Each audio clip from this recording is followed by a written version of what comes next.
Estamos agora com a professora Corina.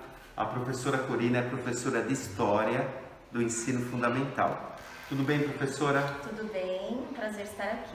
Professora, a rotina da sala de aula ela é bastante dinâmica. Como professora, de que maneira você pode identificar um aluno com transtorno de ansiedade? Olha, eu acredito que tudo comece pelo olhar, né? Então, o professor ele precisa ter um olhar atento aos seus alunos.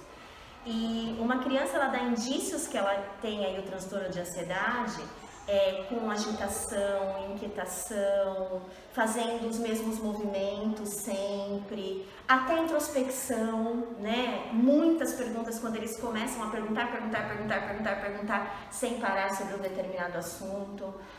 Esses são os indícios que eu percebo mais frequentes em sala de aula. E professora, você sabe identificar os diferentes tipos de ansiedades? Ângelo, por nome, não, né? Tem os mais comuns, como toque, algumas fobias, mas identificar, nomear esses transtornos, não. Agora, identificar quando a criança está trazendo um transtorno de ansiedade, eu acredito que eu consigo sim. Acho que a experiência conta muito, né? Com certeza. E você consegue relacionar a ansiedade a situações de medo? Sim, totalmente. Eu acho que elas estão muito ligadas, né? A criança, quando ela tem medo de algo, isso gera nela uma ansiedade grande, principalmente aquela que já tem transtorno.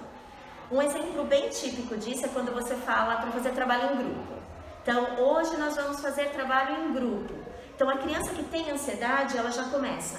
Quantos por grupo? Você que vai fazer ou não, a gente que monta, né? Então ele tem medo de ficar sozinho, ele tem medo de não ter um grupo, ele tem medo de não dar conta. Então ele já começa aí com as perguntas. Então eu percebo que sim, tem muita relação o medo e a ansiedade.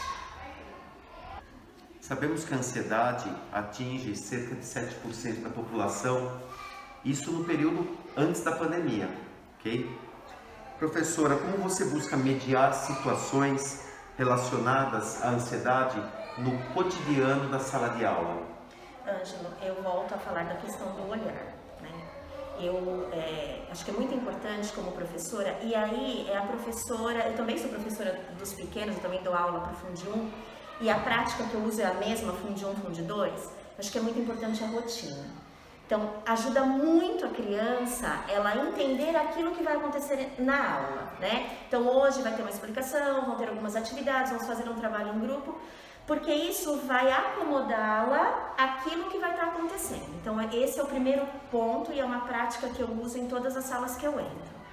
Um outro ponto é o olhar. Você tem que estar muito perto do seu aluno, porque ele te dá indícios. Ele diz para você, né, com o jeito, com a fala, com os movimentos, ele te diz que alguma coisa não está legal, que ele não está se sentindo bem, que alguma coisa está agoniando. Então, é aquilo do dia a dia, é você ter o olhar atento a todo momento ali aos seus alunos. Para terminar, professora Corina, quais as suas ações na realização de um trabalho socioemocional na sala de aula? Primeiro ponto é a escuta. O meu aluno ele precisa ser ouvido, ele precisa ser visto e ele precisa ser ouvido. Então, antes da importância da colonização, da Idade Média, da Guerra Fria, eu preciso estar atenta ao que está acontecendo e se naquele momento eu preciso parar para conversar sobre um outro assunto ou para atender aquela criança, eu paro e eu atendo aquela criança. Porque a Idade Média, a Guerra Fria, a gente recupera depois. E muitas vezes aquele momento é o momento em que eu vou acalmar uma criança, em que eu vou escutá-la, em que eu posso direcionar, tirar aquela angústia dela. Então, 2 pontos importantes, o olhar e a escuta, ao meu ver. Obrigado, professora Corina. Muito agradecido pela sua entrevista. Um prazer.